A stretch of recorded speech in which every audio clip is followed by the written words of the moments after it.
hope they will join eventually. So, okay. okay. So, good afternoon, everyone, and welcome to this book discussion, which is organized by TIS Patna Center. And the title of the book is Liberalized India, Politicized Middle Class and Software Professionals. This book came recently by Routledge in 2022, and the book is authored by Professor Anshu Srivastava, who is currently Associate Professor in the Department of Education Administration, National Institute of Educational Planning and Administration, New Delhi. Before formally inviting Professor Anshu to start her presentation, I would like to discuss the format of this program. The program will start with around 30 minutes of Anshu's presentation on the book. We'll talk about her book, and it will be followed by two discussions talking about that book. So Professor Manish Shah from TIS Mumbai, he will for 10 to 15 minutes talk about it. That will be followed by Dr. Charva, who will talk about the book in the next 10 to 15 minutes. And after that, 30 minutes will be for Q&A session. So this is 1.5 hour session we will have on around the book. Dr. Anshu Srivastava is an associate professor in the Department of Education Administration, as I have mentioned. She has taught in the Department of Political Science in the first college for women in the city of Delhi for more than a decade before. Within the broad area of interest in politics of development, her key areas of research have been gender and class politics. In past few years, her research engagement has been with policies and governance through the politics of the new middle class in contemporary India. On similar lines, she has engaged with some of the policy issues in Indian higher education through the lens of educational administration. Her recent monograph, Liberalized India, Politicized Middle Class and Software Professionals, has been published by Routledge, and that is the book we are going to talk about it today. So we have with us Dr. Anshu Srivastava, who will present her work. And I hope Dr. Manish Shah, Professor Manish Shah has joined us. Chavak is there. Professor Manish Shah? Yes, I have joined. Okay, welcome. Yes, welcome, sir. Thanks. We will have presentation by Professor Anshu and then yes. yours. Yeah. Thank you. Okay, thank you. So, Professor Anshu. Okay. First of all, thank you, Center for Development, Practice and Research, Patna, for inviting me on this book discussion. Thank you, Professor Manish Jha and Dr. Charvak Pati for joining as discussants. And thanks are due to Shashank, Dr. Shashank Chaturvedi, who actually kindly consented to sort of coordinate this entire book discussion. We have been talking, I think, perhaps since September, October, and finally we could have this discussion today. So thank you, Shashank.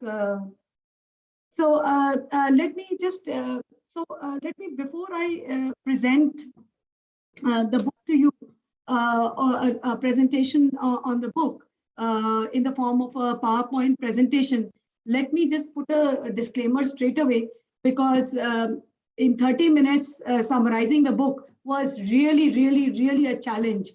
So I'm actually, it's just what to pick and what not to pick.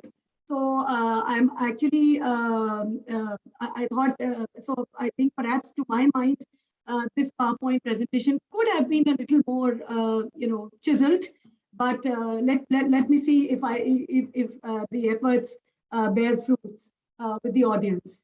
So I'm just beginning with the PowerPoint presentation. Is it visible? Yes, Anshu. Okay. All right. Okay. Okay. So.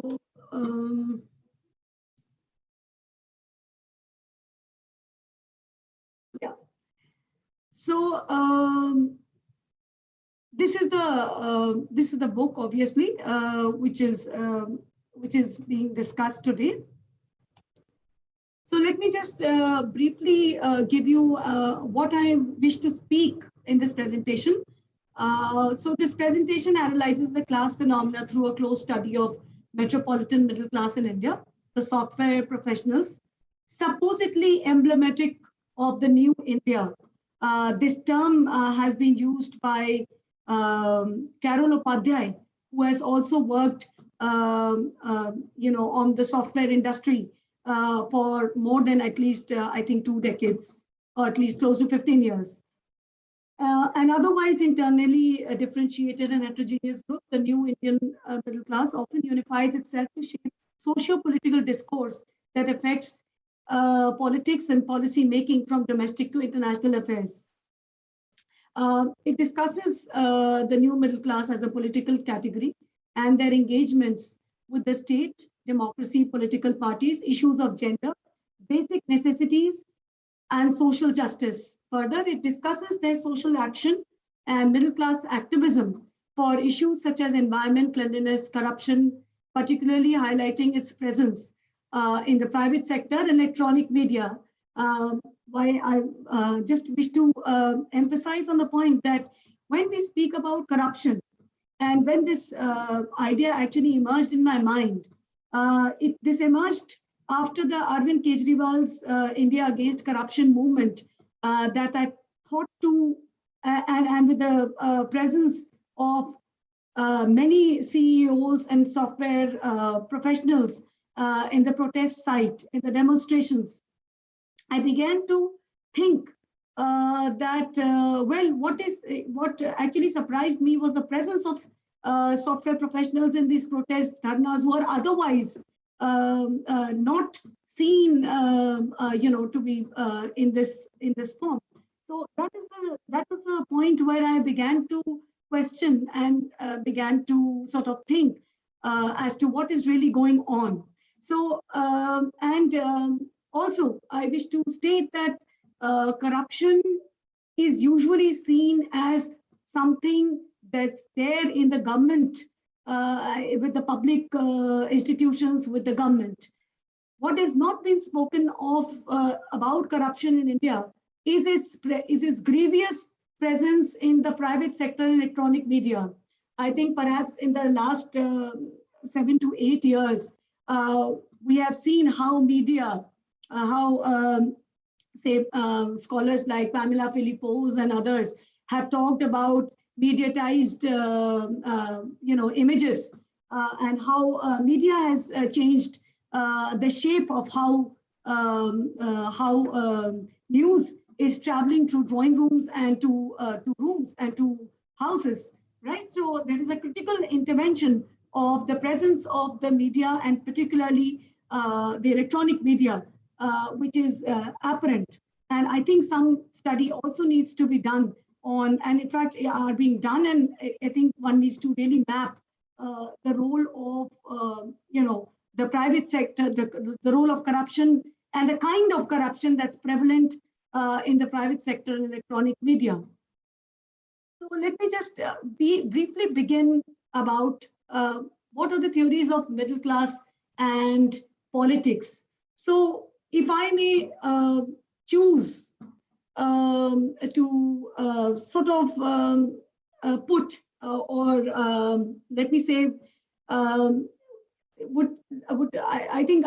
can safely use the word allegation towards political scientists who have actually not looked at the role of the middle class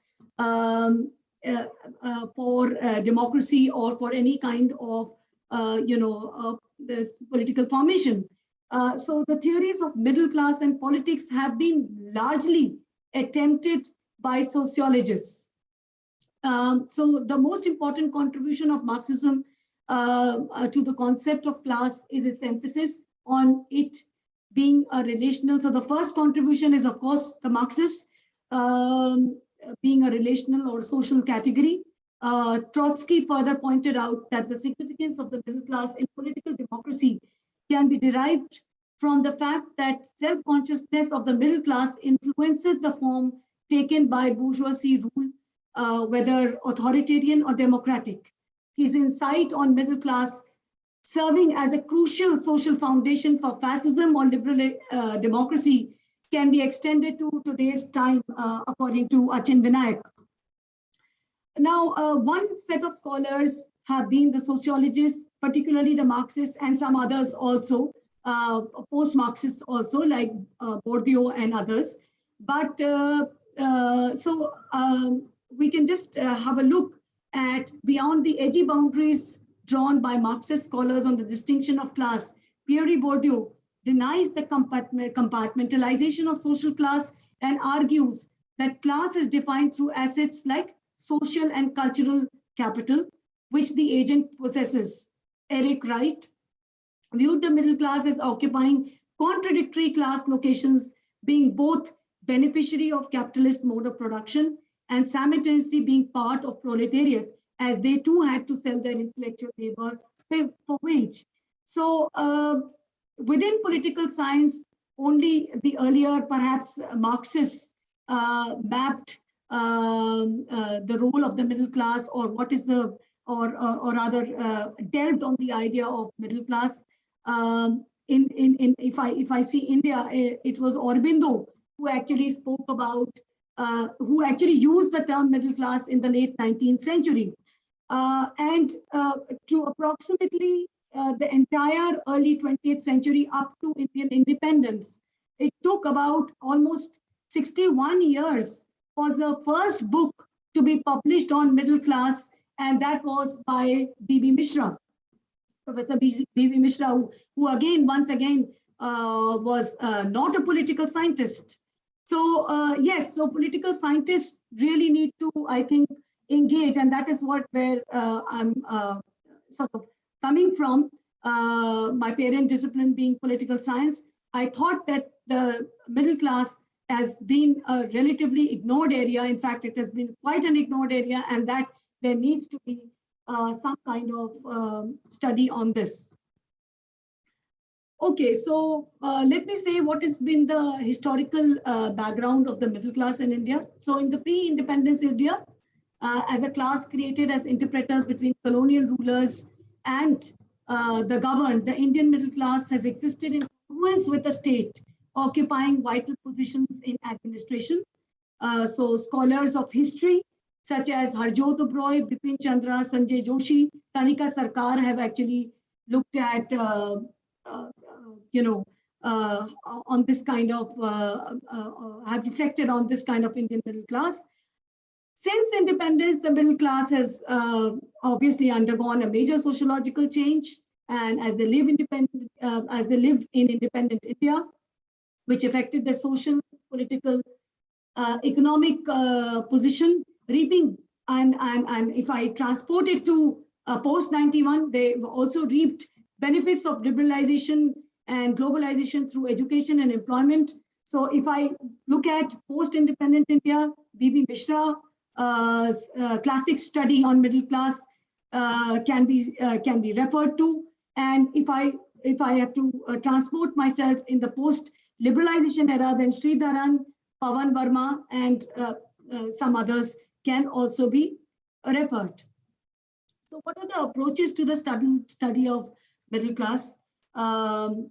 So a very important work, which has also sort of been a reference point for me, has been Leela Fernandez's work on middle class, who has actually specified 4 traditional approaches to the study of middle class, which tend to rest on 4 central definitions of middle class, such as an income-based group, a structurally defined group, an aspirational cultural class, and a product of discourse and social imagination. So Leela Fernandez's book was a critical reference point for me. Okay, so let me just talk about liberalization and the shifting role of the middle class. So I think we all know that the policy centered on shifting role of the middle class and their attitudes, lifestyles, and consumption practices by the dominant discourse. There has been wide circulation of popular stories, advertising images, and news reports that detail the spread of consumer items such as iPhones, cars, washing machines, rising wage levels for the managerial staff of multinational companies, etc., etc. These representations identified the rise of the new middle class, particularly the software professionals, with the success of economic reforms. Okay, so what has been just a very simple, perhaps, definition given by Suhas Palsekar on the constitution of the new middle class. Non-ownership of means of production, but effective control over means of production, leading to a sense of authority, generally non-productive realm of activity, predominantly service sector or intellectual labor, salary or fee structure which is not objectively determined, share in surplus through unearned incomes and corruption, control over systems of administration, opinion formation, culture, knowledge, etc., social status disproportionate to income, control over consumer and services market, and emphasis on lifestyle. So let me begin the discussion on the idea of the newness of the middle class, and then go on to my specific case study of software professionals. So one could understand the newness of the middle class through different perhaps lenses.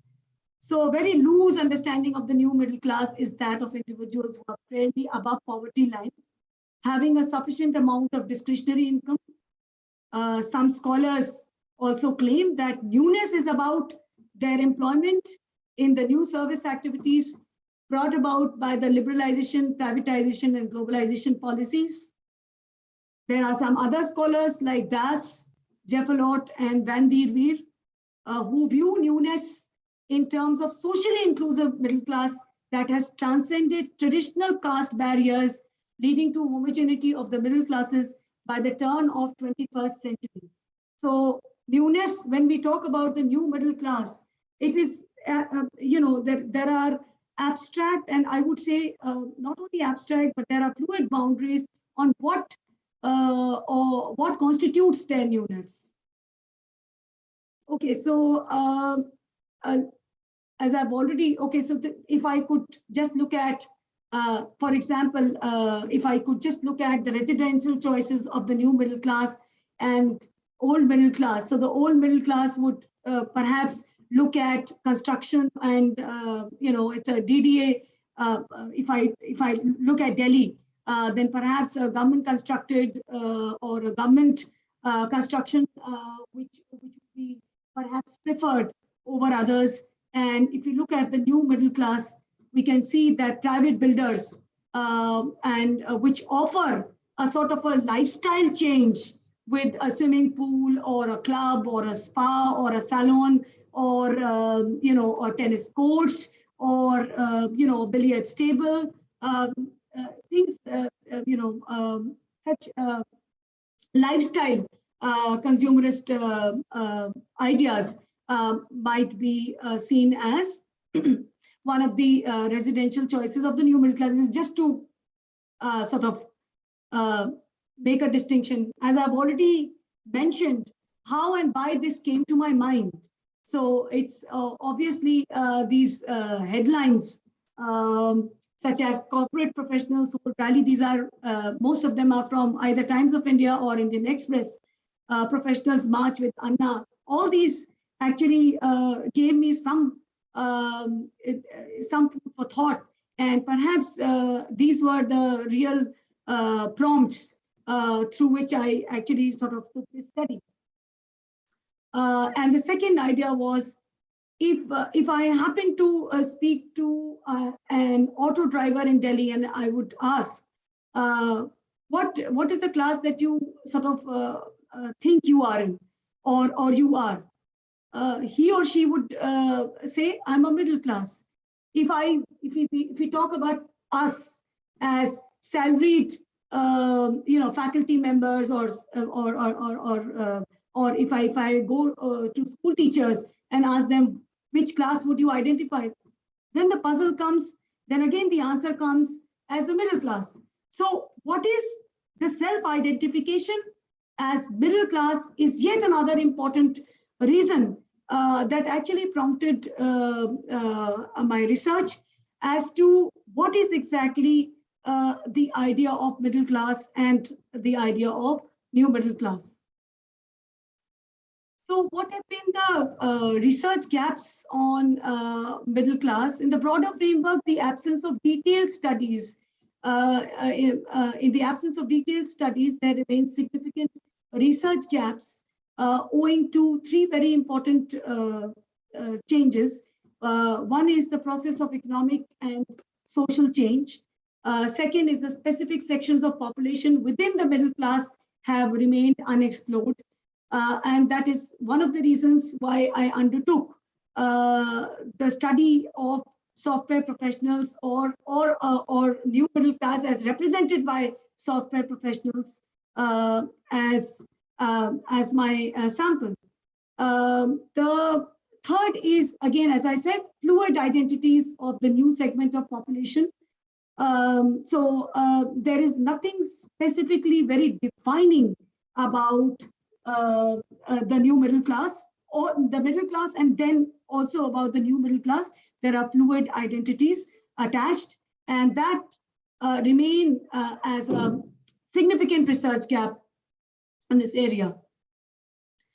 Okay, so as I said in the beginning, that in India, the study of the middle class has largely been attempted by either sociologists or economists or people from history. It is the political scientists who have actually not really engaged with the middle class, and this study is sort of taking on from this idea or taking on this idea actually. So sociological writings in India have taken a more critical stance towards the middle class, disputing its progressive role in political life. So there are scholars like Dipankar Gupta who have argued that middle class is one whose principles of democracy are weak, who thrive on connections and family patronage. The members of middle class constantly undermine public institutions. So it's a very common phenomenon, at least in Delhi, and of course in many parts of the country, that the moment you are stopped by a policeman for a traffic violation, you see that cell phones are out or mobile phones are out to call up somebody influential to, sort of resolve the situation or absolve you from a situation like this. So this is, then you have scholars like Pawan Verma, who have argued that the stark visibility of the middle class in Indian politics actually began in 2014 general elections. This election witnessed the emergence of this class from a spectator to an influencer through an active role of electronic social media. So there have been, significant reading of the role of the middle class politically since particularly in 2014. This is not to say that so scholars such as Suhas Palsekar and all et al. Have actually reflected on the role of the middle class in electoral politics of India earlier, but the largest the largest imagination was one of that the middle class doesn't go out to vote, and it's a language of alienation rather than assertion that that's the dominant discourse.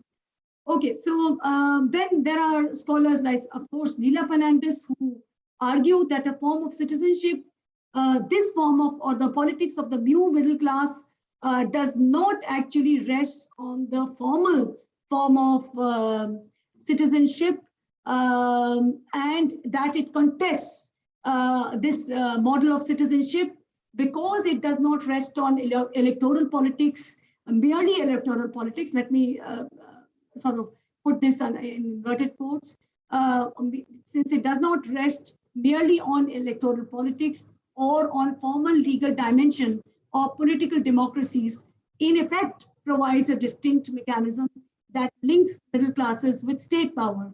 In recent years, there have been many cases where consumer citizens, where the idea of consumer citizenship has, sort of grown, and in which the idea of citizen seems predominant. Okay, so there have been largely two approaches of middle class orientation towards democracy, democratization, and activism. One is the unilinear approach, which equates economic modernization with political democratization, which is increase in levels of education, income, and socio-economic mobility that will lead to, more orientation towards democracy. Then there is a contingent approach which studies on middle class in developing countries. Democratization is a result of constant conflict, turmoils, changes, and economic growth. So let me now come straight away to my study. It's, I think it's already 3:25, 3:27. Okay, I'm coming to now the main point. This is one of the pictures of where I did my field work. It's in the SEZ in Noida. This is one of the areas. This is only one of the areas because there are different companies. 6 companies were actually, accessed. So 2 companies were from this very special economic zone. So this is it. Okay, so why the study of software professionals? Why the study of, why a case study on software professionals as the new middle class? So because the IT industry has become one of the major sites of India's integration in the global economy. The economic reforms obviously gave impetus to this industrial workforce. Software professionals carry significant social and symbolic weight in the middle class public sphere, according to Carol Upadhyay. Software professionals also represent the fulfillment of the aspirations of the transnationalized middle class, according to Leela Fernandez, and are identified with the popular imaginations of the new India. So the moment, popular imaginations of the new India. So the moment you talk about the idea of new India, or software professionals come immediately to your mind because they are the direct, I would say, not only beneficiaries, but software professionals actually came in only because of the LPG policies of the government of India. Just a very brief on the software industry of India. In the 1990s, Indian government played a facilitating role in advancing industry, enabling offshore work in India. Prior to the 1990s, it was not offshore, but actually inshore work that was done. And the first company to have done something like this was, of course, the Tatas, what is now known as the TCS. Unlike the global IT industry, the task of Indian industry is majorly focused towards providing low-end IT services like coding, debugging, which are relatively labor-intensive. Traditionally, Bangalore, you might want to wonder that if the study is on IT industry, then why Noida? So the answer to that is that traditionally Bangalore was considered as the IT hub, but due to the expansion of the IT industry and the simultaneous increase in the population of the city of Bangalore, IT giants actually shifted to more resource-rich locations like Gurugram and Noida. And therefore, I attempted to do my field work in Noida. Okay, so what are the key features of the software industry and its professional? This is just like a very brief before I actually start presenting what are the key findings. Labor flexibility, body shopping, flexibility, democratic. So I put question mark on some of the things that have been, highlighted by Carol Upadhyay in her work. So democratic work environment is a question mark from my side. Individuality, hierarchy. She, of course, talks about English as the largest medium of instruction. My fieldwork and my data actually talks otherwise. It's not English, but it's English. In fact, An example of it can be seen a little later in one of the slides when I'll just sort of give you one of the qualitative statements of this thing, just to highlight this. Network workforce, global workforce, empowering women. Well, that's a very sort of a major sort of an argument, which is saying that IT industry seems to empower women. That's a question mark, huge question mark, according to my data. Conspicuous consumer. That's once again a huge question mark, because this is exactly what I'm challenging, that this class is just not merely a conspicuous consumer or a consuming class, but rather has interests, has keen interests in politics, and is becoming and has a significant role, what Pawan K. Verma has also spoken about. Preference for private sector employment, yes. Privatization as a popular appeal.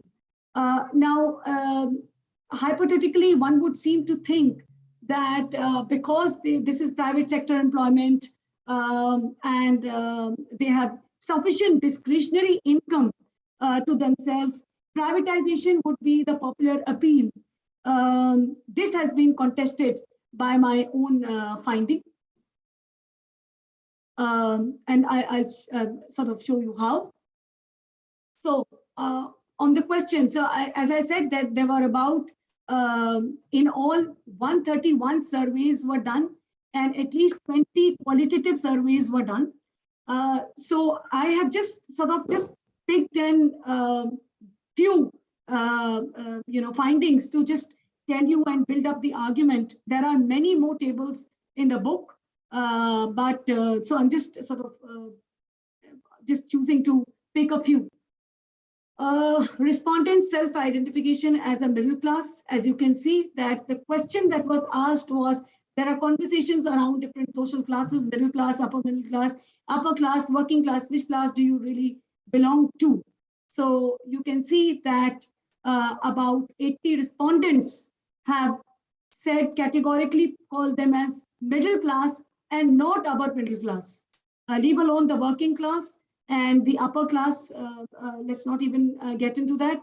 So on 80 out of 131 actually said they are middle class, and only 37 said they are from upper middle class. What is the faith in the idea of state? Contrary to the popular perception about the new middle class, who are presumably votaries of the, who would be presumably, as I said, votaries of the market over the state, software professionals actually thought of otherwise and had faith in the idea of state. So I've just taken, as I said, two crucial sectors, education and health. Would you prefer privatization of higher education? You can see, okay, so you see that certainly 31, 53 is probably yes, somewhat this thing, and 35 probably said yes, 31 certainly yes, but 53 actually said categorically no. So it's almost like a 50-50 divide. On further asking them, what do you think about education and what kind of education? At best, they thought was the private and public sector sort of partnership, private-public partnership is what they were actually thinking about. Do you think that the government should completely withdraw from the health sector and let private hospitals function? You can see that the answer probably yes is 15. 77 actually out of 131 said categorically said no. So the faith in the idea of state and remains pretty much with them, contrary to the fact that we would believe that it would be an automatic answer on, okay, so hospitals, so software professionals stand on privatization, popular opinion versus reality. As you can see from the tables, their opinions on hospitals, bus services, electricity, and school. As I said, that there is absolutely no reason to think that they would actually, they are actually votaries of the market and are actually thinking about privatization in a serious way. At best, what can be termed is the partnership of the private with the public. That is what has been seen. So on democracy, what is their ideas on democracy? So one might reject a particular form of government, but democracy as a form of government has been accepted.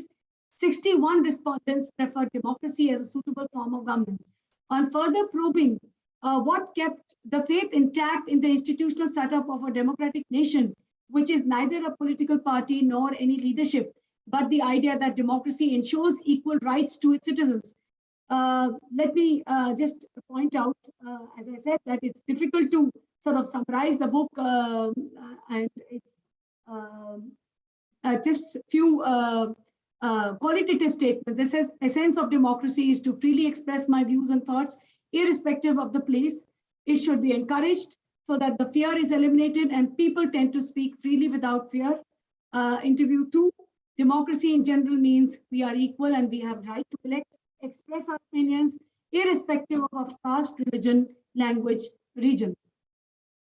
So this was their take on democracy. Opinion on caste identity. Now this might, this is actually an interesting question, that when the question on caste identity, how much importance do you attach to your caste identity, was asked, actually 68 out of 131 said not important, only 47 said somewhat important, and only handful 10 actually said it's not important at all. Now, the flip side of this has been the qualitative statements. So if you just have a look at this, I've just taken out 2. I had many, but I've just taken out, I'm just sort of quoting 2 important two important observations by the respondents. As far as reservation is concerned, I'm not that supportive to reservation, but I want to raise my voice against discrimination.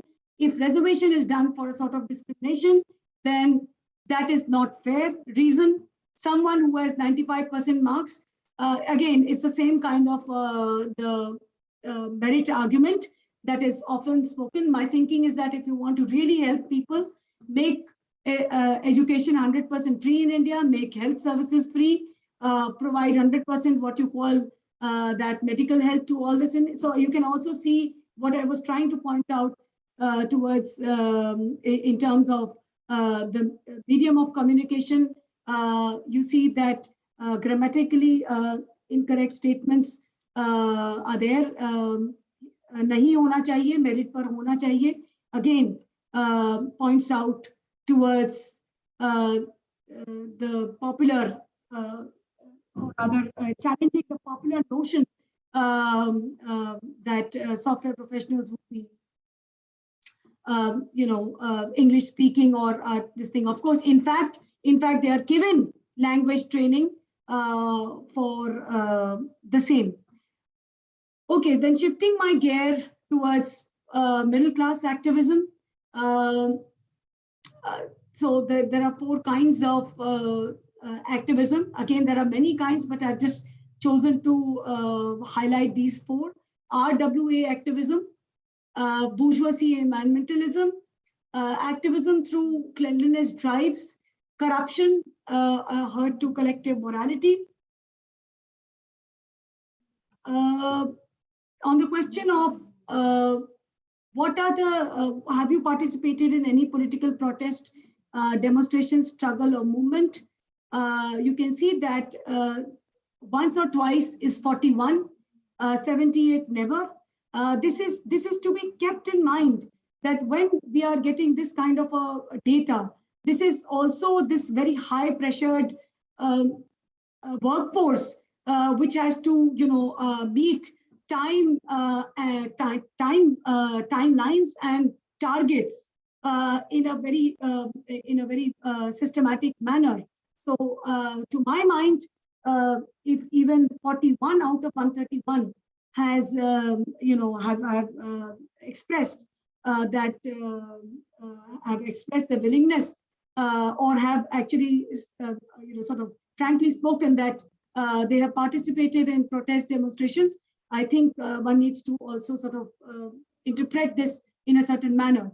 So Vinayak Chatterjee explains the phenomena by stating that the new middle class today wants to participate from the front.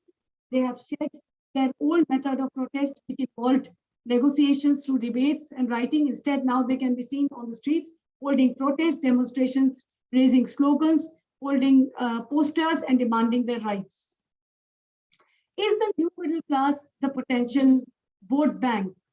You can see how interested are you in politics. 74 said somewhat, great deal 25, only 29 said not at all, and only 2%, so approximately about 100 out of 131 seem to be interested in politics, and that does make them a significant, I would not say potential, but significant vote bank. And the question about vote bank, there being vote bank or not, is perhaps a little secondary. The more important idea is the idea of contesting the formal form of citizenship, which Leela Fernandez has argued, and we have seen in recent years. Particularly, I have taken some examples from Noida, the intervention of Noida Authority and the court in the JP Builders case, in which there is a collision of interest between corporate-led development and citizens. State negotiating between them became a headline. Then the second was the Home Buyers Association, like New Era Flat Owners Welfare Association, NEFOWA in Noida, comprising of significant number of software professionals, had contributed significantly to the passing of the RERA bill. It was, of course, acknowledged that Noida, being in close proximity to Delhi, helped in substantially in passing of this bill. So another example is the face-off between the residents of Mahagun Modern. This was widely reported at an upper middle class residential colony of Sector 78, Noida, which actually, in which a domestic help, there was some problem with the domestic help. I mean, the details can be sort of this thing searched. It led to police intervention, demolition of makeshift shops, and to these statements by cabinet minister at the center, and the chief minister of West Bengal also made statements, since a large proportion of this population was from Bangladesh also.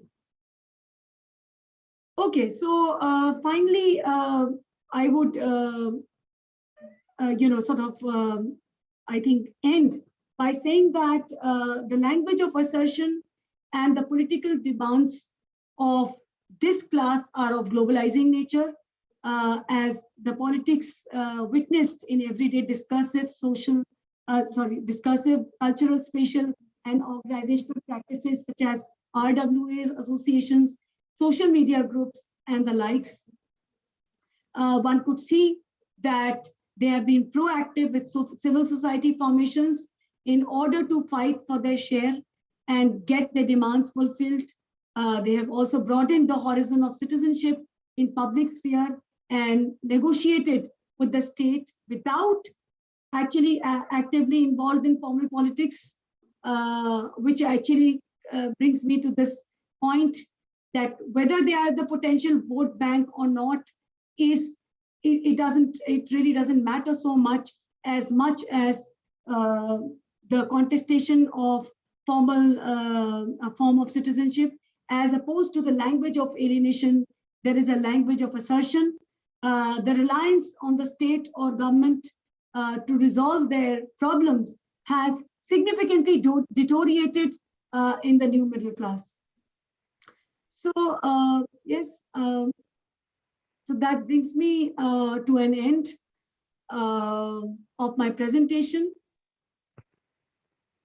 Okay.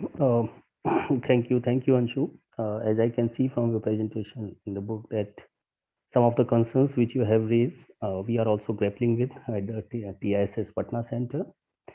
Our chairperson, Professor Pushpan, has recently co-edited a book with Professor Manish Jha titled Beyond Consumption, India's New Middle Class in the New Liberal Times, published by Routledge. You must be aware of this. Yes, So, I am. okay, so on this note now, I'd like to invite Professor Manish Jha to reflect on the book and your presentation. Professor Manish Jha is at the School of Social Work at Tata Institute of Social Sciences, Mumbai. Before that, he was faculty in the Department of Social Work, University of Delhi from 1999 to 2003. Professor Jha has been a visiting professor and a fellow at numerous universities, including SWAS, School of Social Justice, University College Dublin, Ireland, and the School of Applied Social Sciences, Durham University, UK. Professor Jha has published books and edited volumes on politics of social justice and development and on human rights. He has published numerous articles on migration, popular politics, social justice, poverty, and urban spaces in peer-reviewed journals and edited volumes. As I told you, he has also recently co-edited a book with Professor Pushpan, Beyond Consumption, India's New Middle Class in the New Liberal Times, Routledge 2021. Now invite Professor Jha. Thank you, Dr. Sasank. It was a great pleasure listening to Dr. Anshu Srivastava on her book. But before starting, I would like to put on record my sincere thanks to Patna Center for inviting me to discuss this book, more so because it prompted one to read any book from cover to cover, which otherwise very difficult to do. Normally, because of the multiple engagement these days, we are not able to read cover to cover, but this prompted me to read cover to cover, and thanks for that opportunity. Professor Srivastava has comprehensively presented, but as an author, I'm sure that she will still not be very happy with the presentation, because once you write a book and you have, even if you have taken 40 minutes, you only share certain part of the book. And let me begin by saying that I thoroughly enjoyed reading the book, more so because our own engagement, and I must say that our engagement with the middle class and the new middle class theme is not very old. It's roughly 7 to 8 years since when we have been engaging with the new middle class and trying to understand and comprehend. And that tells me to say that the new middle class presents a kind of debate in public sphere, in Indian public sphere, generally in a celebratory mode and adulation, and it's like a kind of success story of the neoliberal economic growth. So a whole range of literature is also in terms of the economic achievement, and this class being the movers and shakers of that kind of achievement. But parallel to this understanding of this achievement, something which Professor Srivastava's book also highlights by bringing consumption and consumerism as basically an important trope through which the relationship of middle class could be seen with urban poor, with globalization in general, and with a whole range of structure and institution of the state.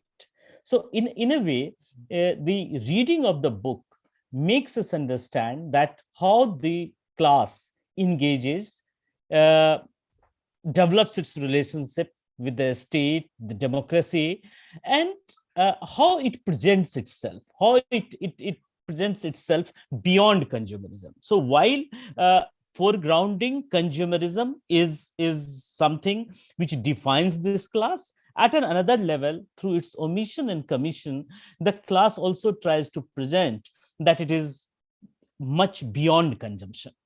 And in that context, when I see that through her book, she has engaged with the the idea or the context of class, which is like the first of all explaining that social class cannot be exclusive of its relationship with the strata above or below it.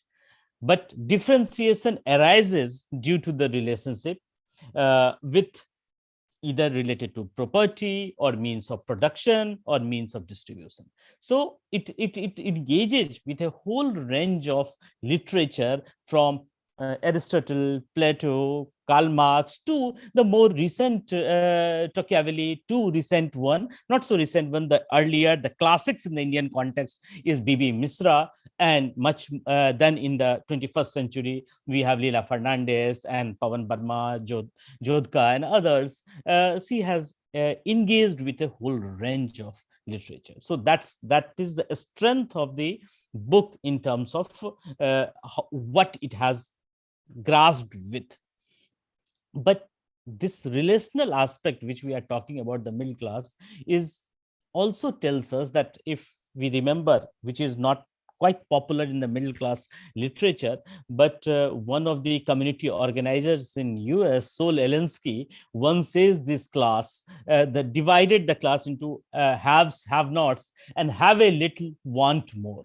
So middle class as a class have a little and want more, and then how the relation and other things gets defined and dictated by that.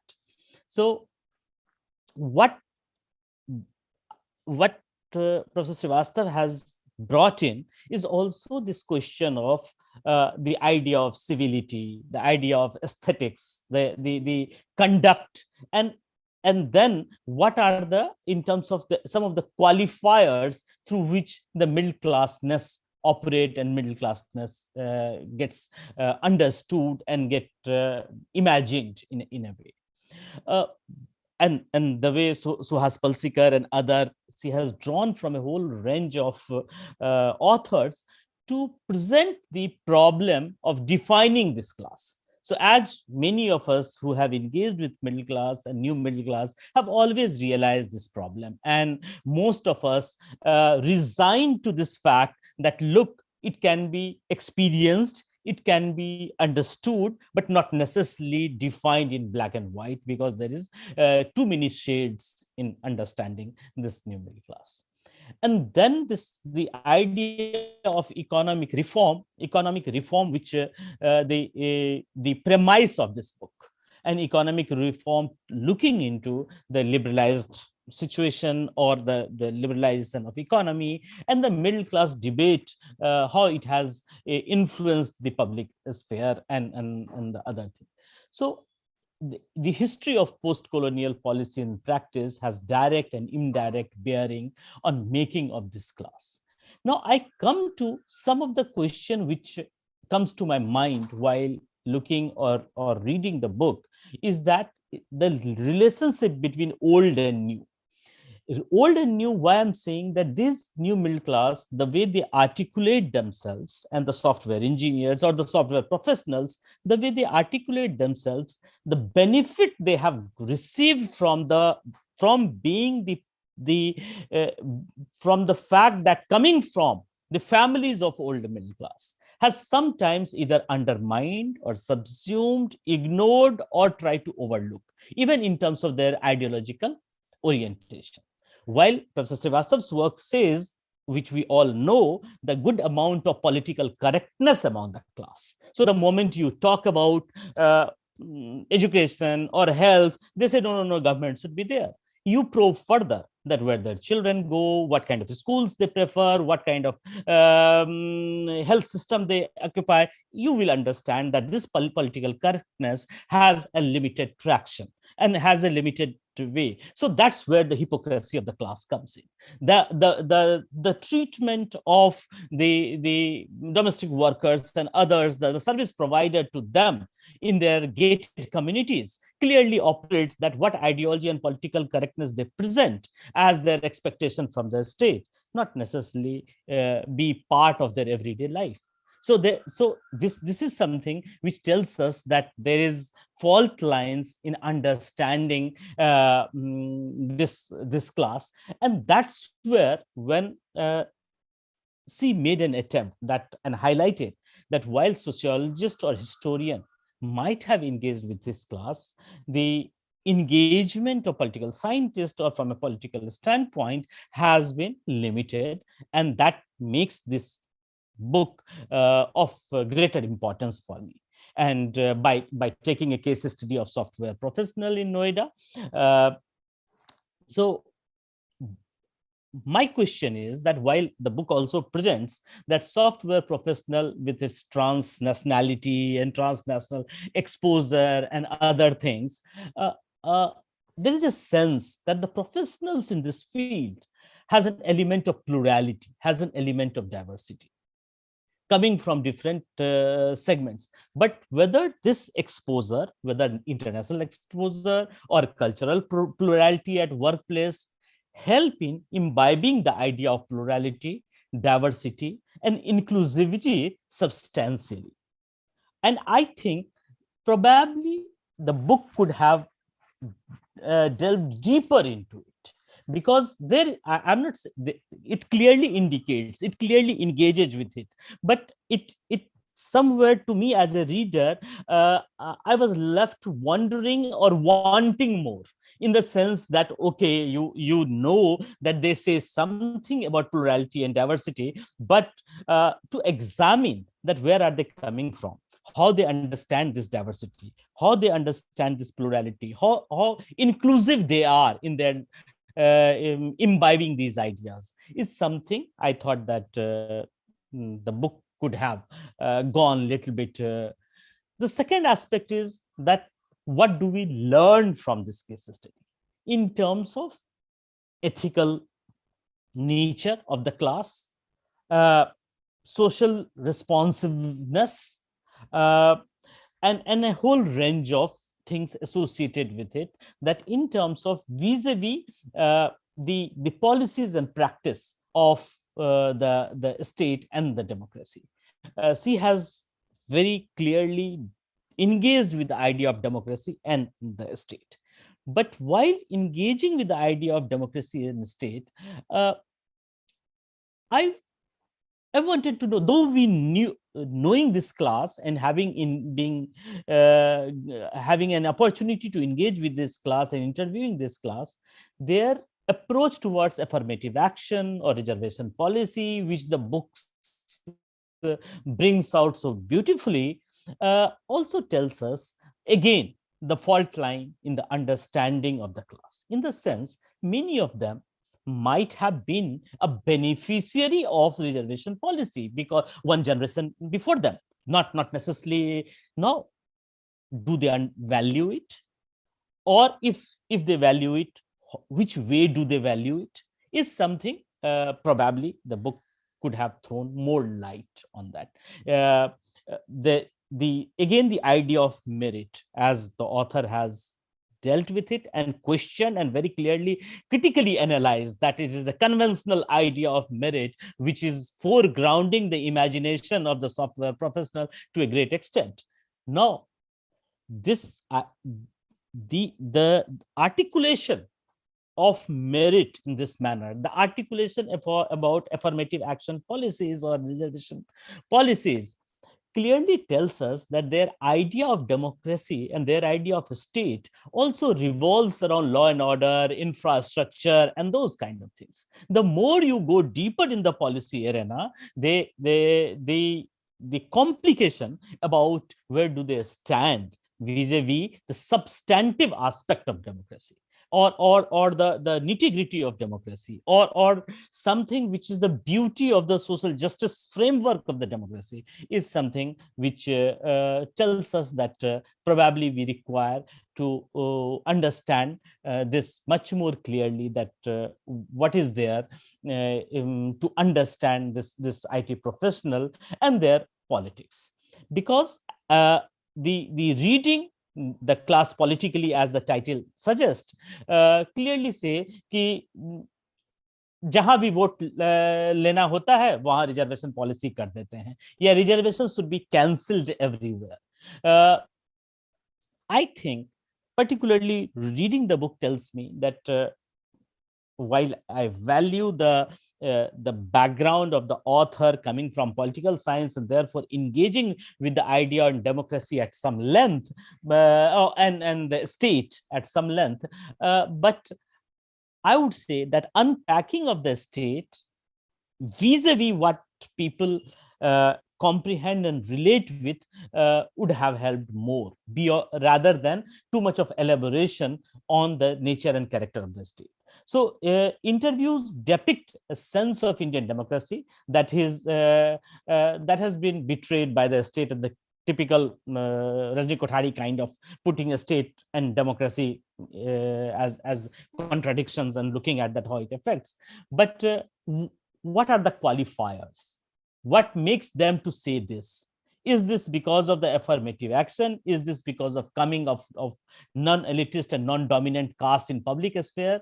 Is this a subtle grievance that though they are the achievers, though they are the consumers, though they have got the benefit of liberalization policy, but deep down they have problem with others, and that as is the political reading of this class, the political reading of the software professionals need to requires that we look at that how do they engage with this, and when they restrict themselves on certain things like infrastructure, law and order, and have a different kind of view on a substantive aspect, then there's a problem.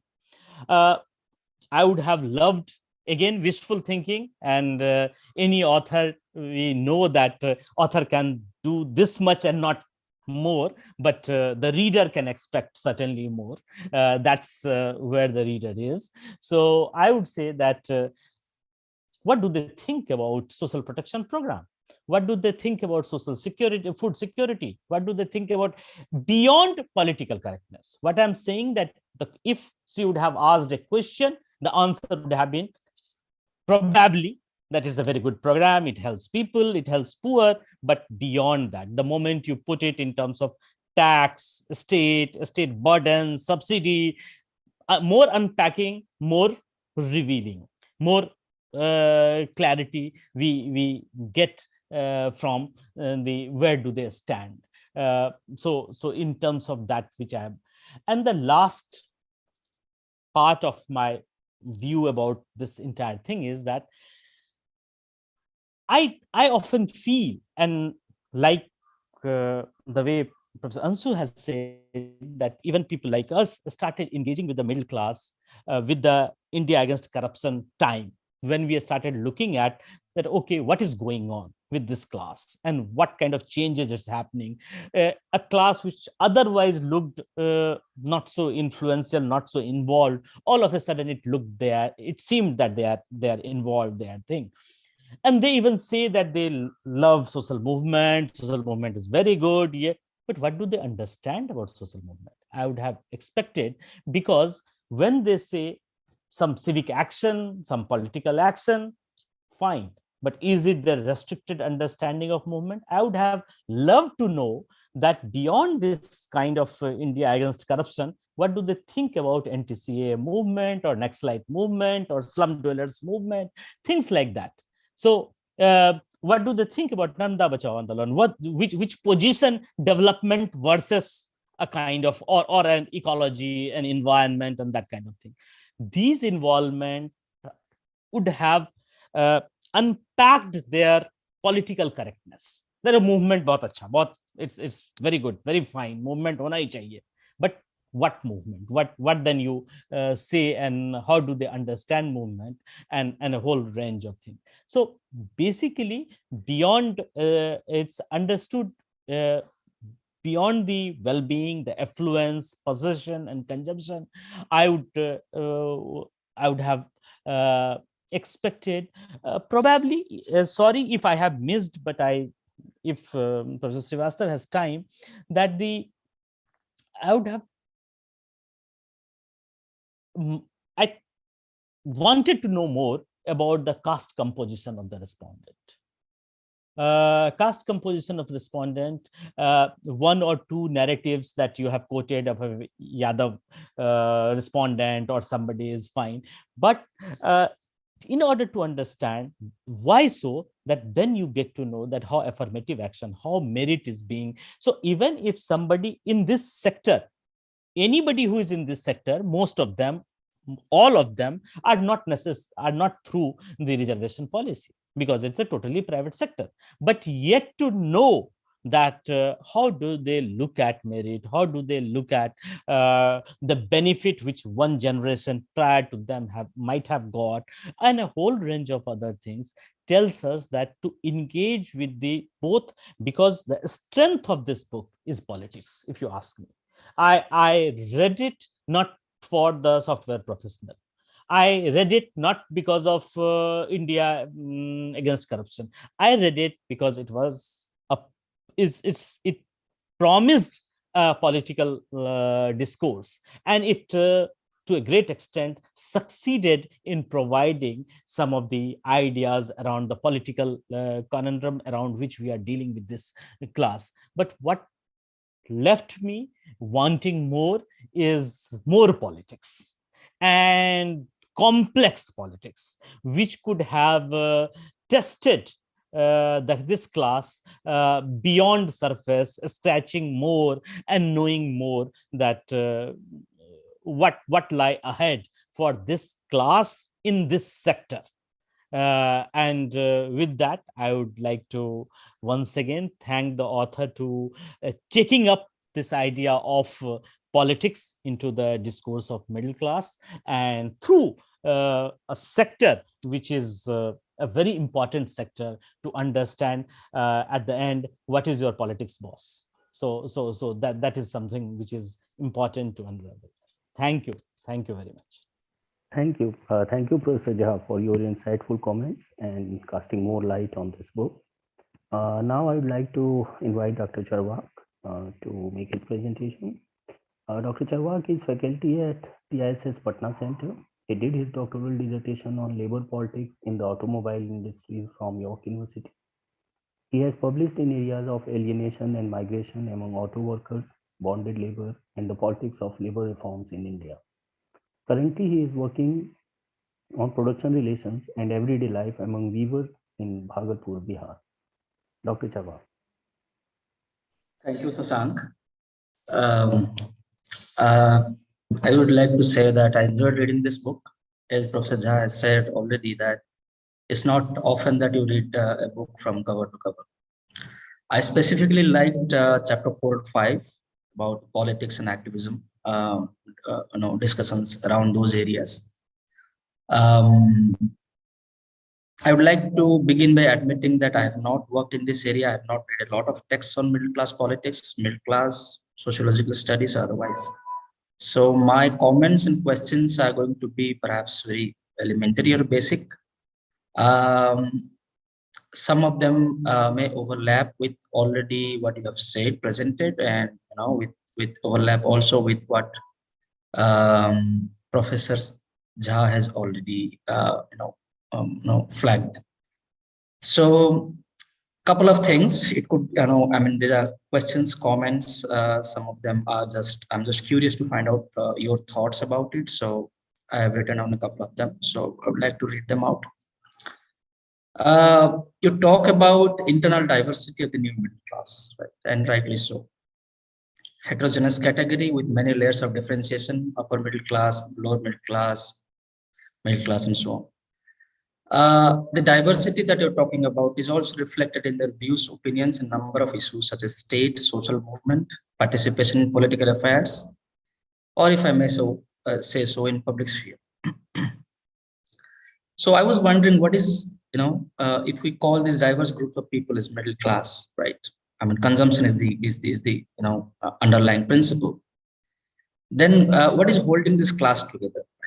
Is it reliance on citizenship rights? Is it a more, I would call it a political politics of certain or sanitized politics, which is very different from a chaotic democratic polity subject to contestations from many social groups and communities?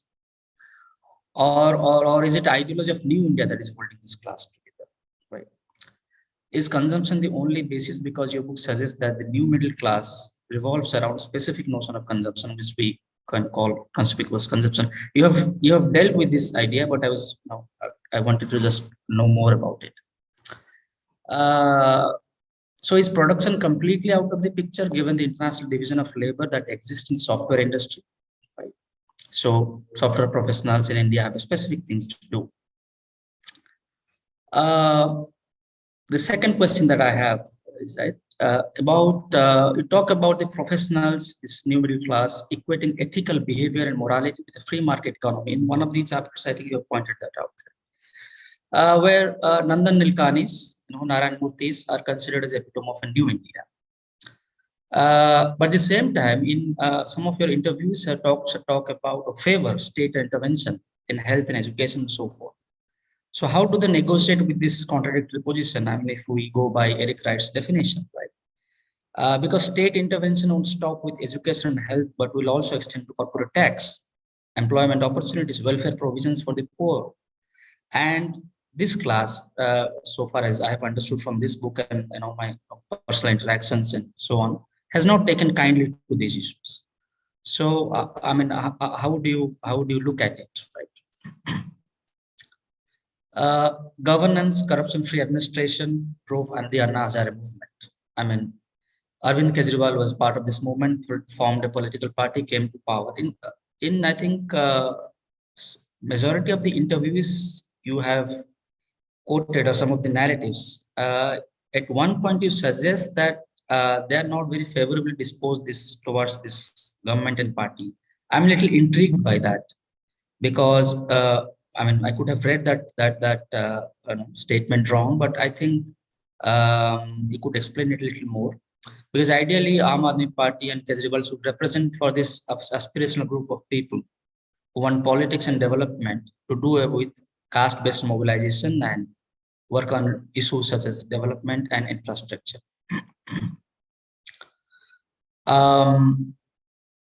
One gets a sense that the political engagement takes only particular form, right? RW activism, cleanliness, corruption, roads, a crime-free space, right?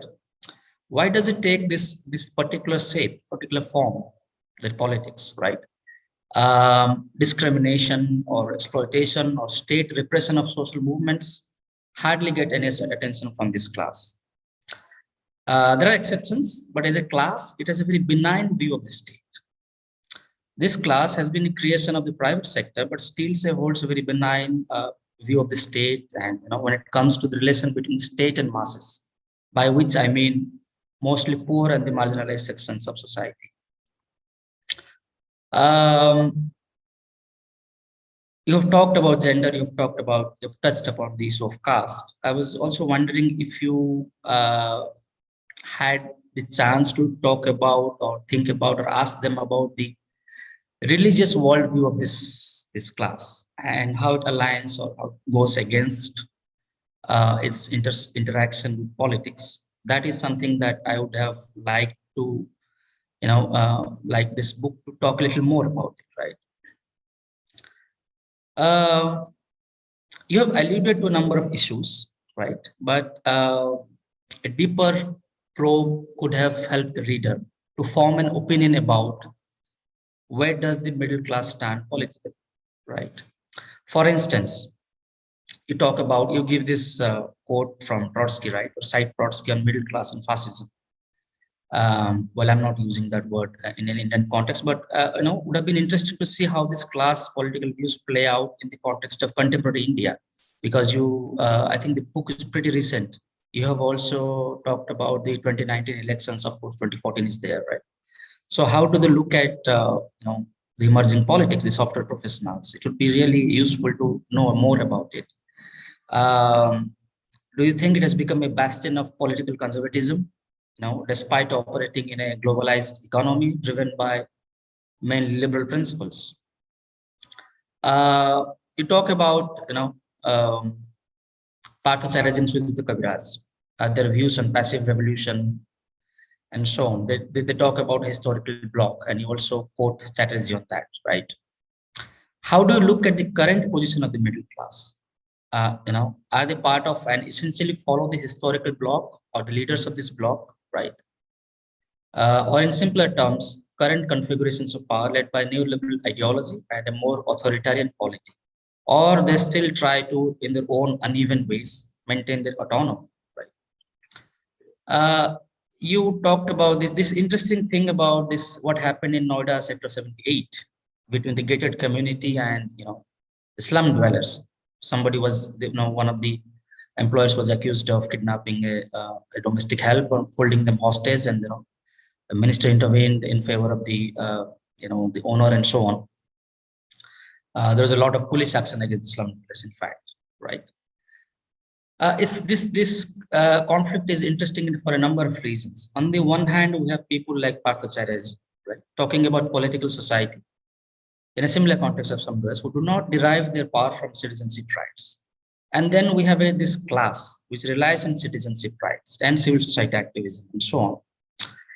How do you look at this contestation that characterizes post-colonial India, even in its post-economic reforms avatar, right? Now the final part of my questions, comments. In your conclusion, right, you have said that the middle class, I'm reading it out, become proactive in their approach and is getting involved into active civil society formations in order to fight for this share and get the demands fulfilled, right?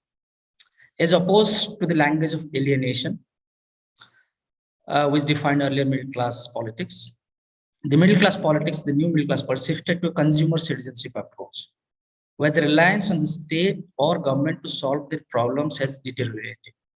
So I find this a little bit inconsistent, because earlier you argued that they rely on the state, right?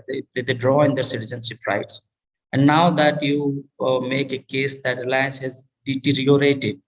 So is it a specific time frame that you're talking about, or this is your view coming out from the interviews that you had with software professionals, or something like that, right?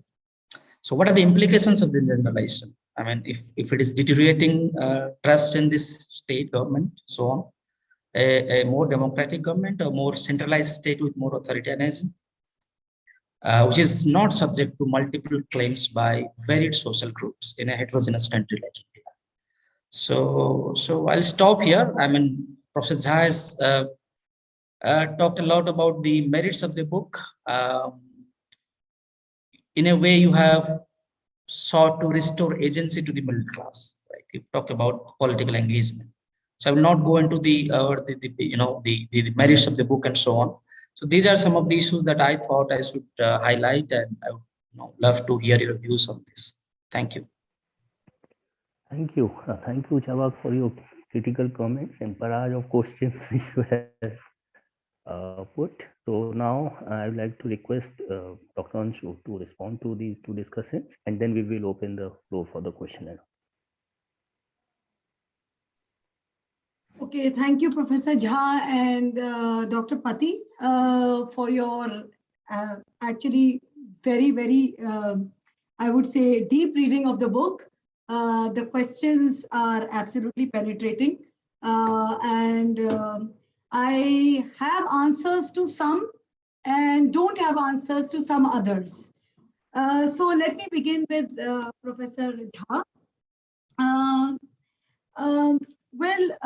I think, and you may just want to tell me if I'm, if I've left out any of your questions. I'll try to attempt all of them, or at least most of them. Okay, so I think, let me take some common questions first. So on the issue of, caste identity and affirmative action, I do think now in retrospect that I could have actually gone into some kind of, caste, composition, or given some data on this. But I did not do that for a specific reason. And that reason was because on the preliminary reading of the software industry, as I said in my presentation also, there is this whole ideology of caste neutrality. हम caste में विश्वास नहीं करते, हम ये यहाँ पर सब merit होता है, merit पे based है. As Professor Jha has also pointed out, there is I particularly, sort of, I had many narratives to sort of showcase, but the one that Professor Jha, which I have not even mentioned here, is of the fellow respondent whom I personally interviewed myself, who actually began by saying, as you can see, my name is I think Dash Yadav. He actually sort of emphasized on this. मेरा इसमें view ये है कि reservation public funded institution में होना चाहिए, यहाँ नहीं होना चाहिए.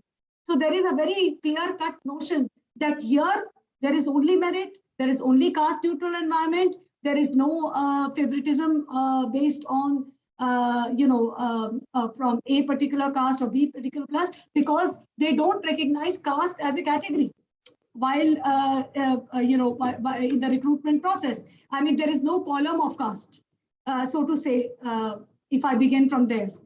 Affirmative. So this is one reason why I did not want to probe into the caste composition within the when I was sort of administering the questionnaire.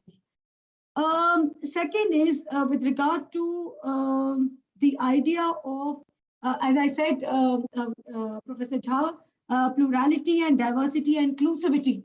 You talked about, unfortunately, these are, as I said, that there is lots to showcase, and since I was given just 30 minutes, I just sort of picked and chose, and there is lots to showcase here in your question about plurality, diversity, and inclusivity, which you've spoken about. You have also spoken about what is the relationship between the old and the new middle class. Now, there are descriptions of what the relationship are within the book, and yes, I would choose to somewhat say, I would rather agree that there might be only a limited a sense of the fact that they want to privatize or they do not want to, let me say, they do not want to privatize, but want to have a public-private partnership in education and health sector, right? So there's a limited understanding of this. Maybe I could have sort of dealt with this. On the question of what the social movements could be. Now, there was a question which I have not perhaps included in the book, but the question was on land acquisition.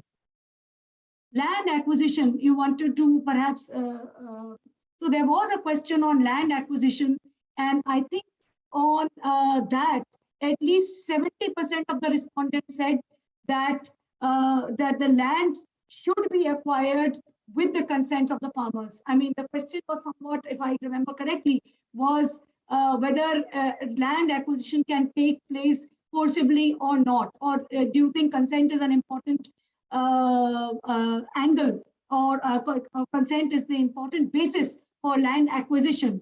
So yes, they did say that land can be acquired, but the consent of the farmer is important. That is point number one.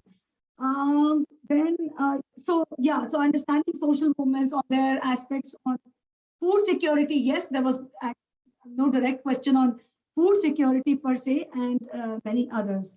Okay, so let me come to Dr. Pati. Okay, so let me go on to, so your point about the fact that what is holding the middle class together, right? So I think there, and you also gave the two probable answers. I would say what is holding the middle class together is, of course, premised on consumption, but not limited to consumption.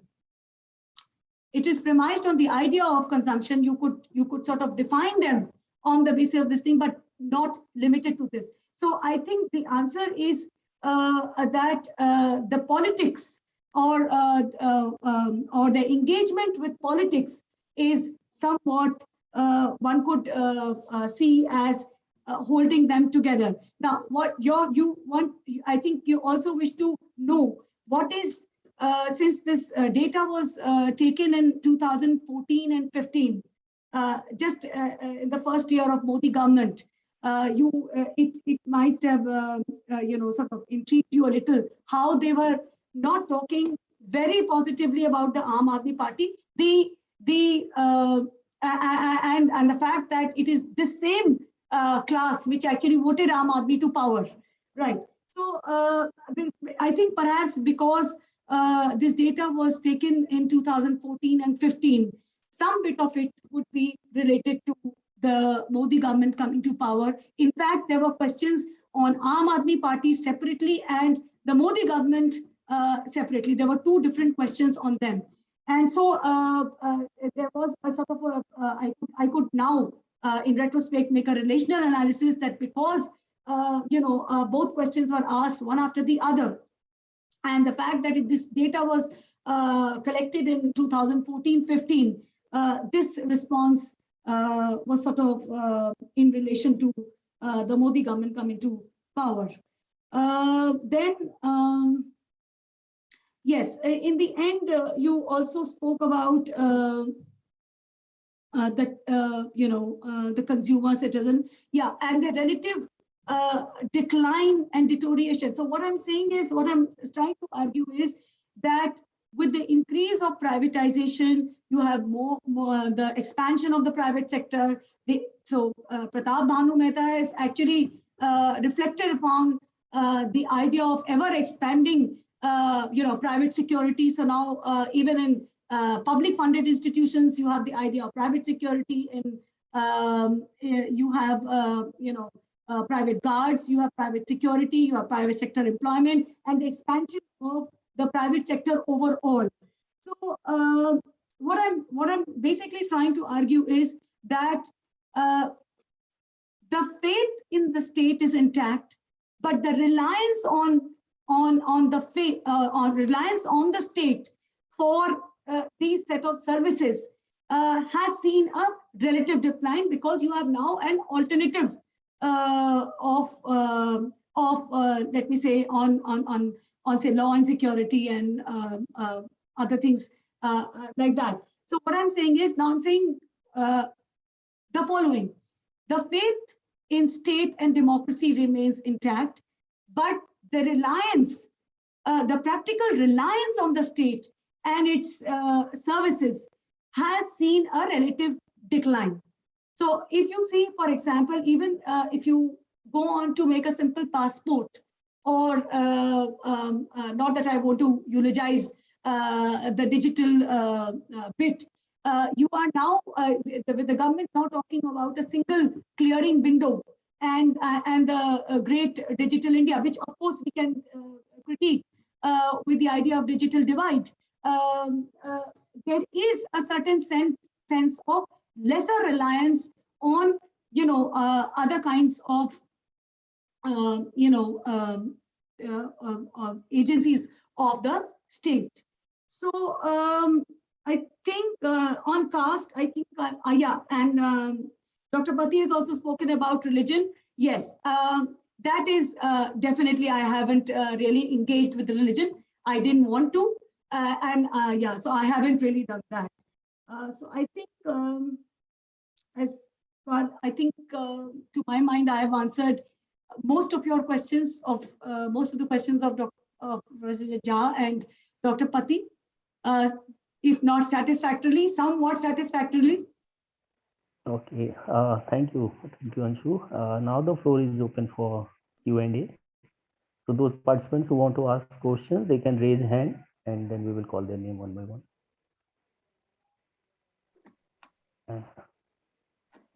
In between, can I pose a question, Anshu? Sorry? Yeah, can I ask a question in between? Yes, sure. Okay. You said that you didn't want to bring in this religion element. Since I work on religion, so it was quite intriguing for me that why is it so, one? And two, while that's extension of what Charvak asked in terms of that what holds this middle class in 21st century together. Do you think that there is a new religious binding which is coming up, especially post 2014, which is holding this class together? So giving extra one more reason beyond consumption to talk in a similar language or Unfortunately, Shashank, I don't think so. I will be able to, since I did not engage with religion as a, as a stratification. I don't think so. I would be in a position to answer this. But yes, I do think that along with consumption, yes, religion is now an emerging, I think, form of binding in the new middle class. If we look at our housing societies, if we look at the RWAs, I think I would like to share um, um, this very curious phenomena which I noticed now in at least in my own RWA and in my own housing society, that in any festival, whether it's the Independence Day or the Republic Day or any cultural festival, say something like what has just gone on 14th of the Lori or the Makar Sankranti, everything has to end with even, so there is a curious mix, everything has to end with Bharat Mata Ki Jai. So whether, and this kind of a phenomena did not exist earlier. I think in the last, there has been a development. I remember when this whole thing in Kashmir happened just 2 years ago. I remember that day there was a DJ, interestingly, a DJ invited to my housing society. And in the end, it was Bharat Mata Ki Jai again, once again. So the curious mix of a DJ. So I don't know, I'm not very sure of this, of what direction this is going into. But yes, definitely, I think there is a definite, religion is definitely a binding force of this class. But I don't know to what extent. I don't think so. I'll be able to comment to what extent. Okay, thank you. So, are there any questions? I'm just waiting for the. Can I ask another question? Yes. Sorry. Sure. Sure. Yeah. Again, I'll go back to the conclusion, right? So you said that earlier middle class was alienated from politics, right? And the new middle class is trying to participate more in a certain way, its own way. What if we turn this argument around and say that it's because of alienation, right, that they're trying to participate more. Alienation in a very in an expansive Marxist sense. Yes, right. Could that be the reason why? Because that attracted a lot of attention of middle class activism and a movement, right? I mean, all sections of society participate. There is a lot of potential in corruption, governance, classic World Bank type discourses, right, which predominated.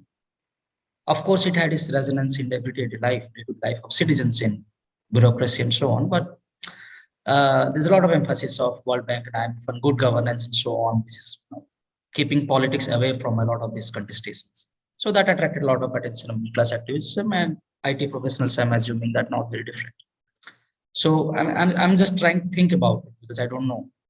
And how do they look at what happened after that, right? 2010, 2011, they participated in these movements, and the interviews were held in 14 and 15.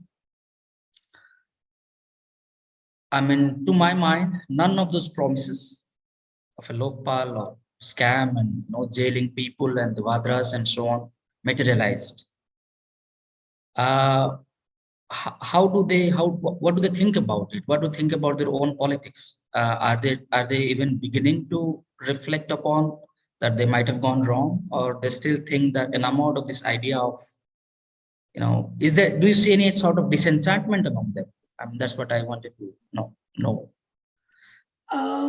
I think in the Anna movement, okay, I think you've given me an important reason to think whether alienation has actually led to some kind of uneven assertion. To my mind, I think, if you ask me, I think there can be no clear-cut answer to this, but I would choose to say somewhat no. That alienation leading to assertion, I think, to my mind, no.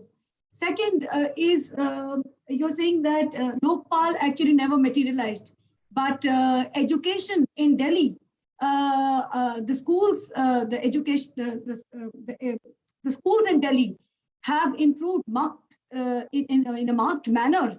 With the Mohalla clinics, people are happier. I mean, if we leave out the COVID times, which are, perhaps a little, again, it's a pandemic, and, there was no clear sense of understanding of the pandemic, where it came from and where it's heading. We are all left sort of this thing. But overall, the Delhi government has done phenomenal work in the area of education and health, despite this constant interference of the central government. So I think, and that's the reason that Arvind Kejriwal actually won the second time also, because of his work on infrastructure and governance. So the idea, so yes, of course, Lokpal didn't materialize, but the other promises did materialize. And what perhaps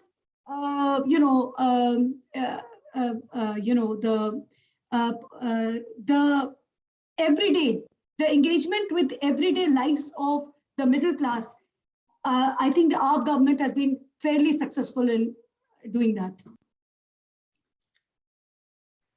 There's some questions. Yes. One question chat box. Would you like to read, Anshu? Yes. Yes. So I think, 1 second. Okay. Any question or any data on workplace level discriminations? Yes, there was in fact, there was a 45-minute interview again with an HR manager, which I took personally to understand particularly sexual harassment policy within the organization and how it deals with. Have the BPO employees been part of the survey? No, the IT industry comprises of the BPO industry as well as the software, software industry. So this is particularly on the software professionals. Okay, since this class is a question also. Yes, I'm seeing that. Since this class is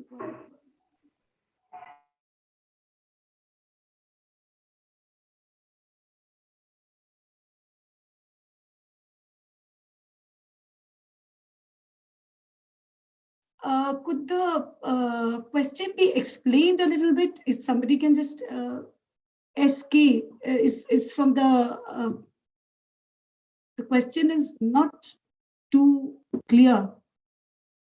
Since this class is acquired upward economic mobility, you see. If I may try.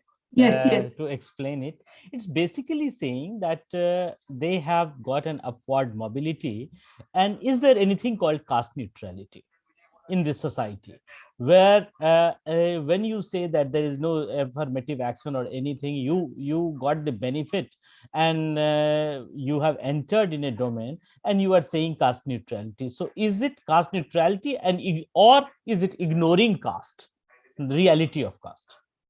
Okay, so I would choose to say that they think they are in a caste neutral environment within the IT industry. They think that they are in a caste neutral environment. I don't think so they are ignoring caste. Because if they were ignoring caste, they wouldn't have really spoken about, affirmative action and merit-based merit and the idea of reservation. So I don't think so. They're really ignoring caste. They are what they seem to be, I think, pretending to be in a caste neutral environment. That's my observation of my fieldwork.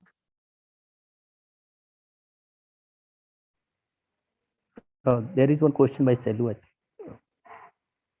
Okay. In the chat box. Yes. There is. Okay. By Selu Kare.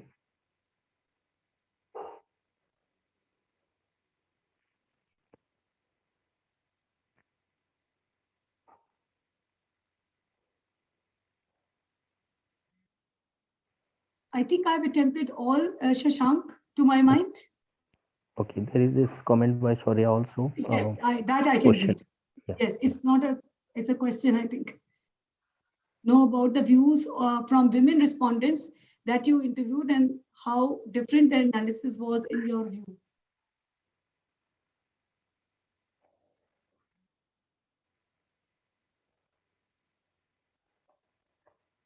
Okay, so Saurya, since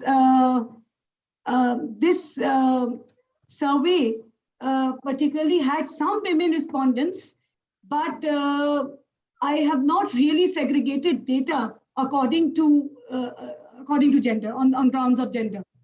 So neither caste nor gender, both were not really attempted by me.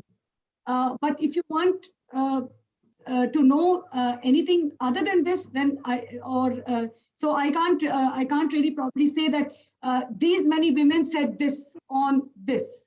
I would no, that has not been attempted by me.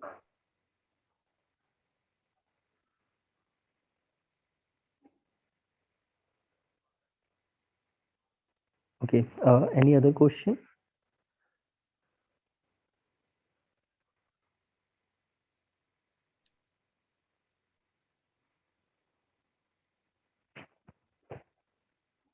If there are no more questions, should we end this now?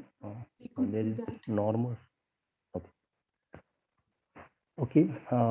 Thank you, Anshu, for accepting this invitation to present your work here and to agree to this book discussion. And thank you to panelists, Professor Jha and Dr. Charwa, for